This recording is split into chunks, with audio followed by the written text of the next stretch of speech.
আল্লাহর রাসূল বলেন, কেউ যদি জেনে শুনে কারো বিরুদ্ধে মিথ্যা মামলা করে, রাসূল বলেন আমার উম্মতের মধ্যে কেউ যদি জেনে শুনে কারো উপর মিথ্যা মামলা করে আর চাতুরি কইরা যদি মামলার পক্ষের আদালত থেকে রায় নিতে সক্ষম হয়, মামলাও করছে মিছা, সাক্ষীও দিছে মিছা, রায়ও হয়েছে মিছা, এইরকম আদালতে মিথ্যা মামলা করে মিথ্যা সাক্ষী দিয়ে মিথ্যা রায় আদালত থেকে এই ডিজিটাল জমানায় কোনো লোকে গ্রহণ করে কিনা?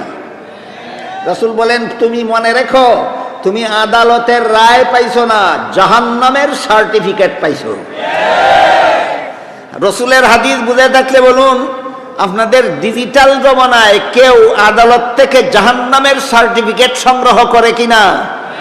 যাদের শখ আছে, যাদের আউস আছে জাহান্নামের সার্টিফিকেট নেওয়ার, ইচ্ছা মতো মিথ্যা মামলা করো, ইচ্ছা মতো মিথ্যা সাক্ষী দাও, ইচ্ছা মতো রায় গ্রহণ করো।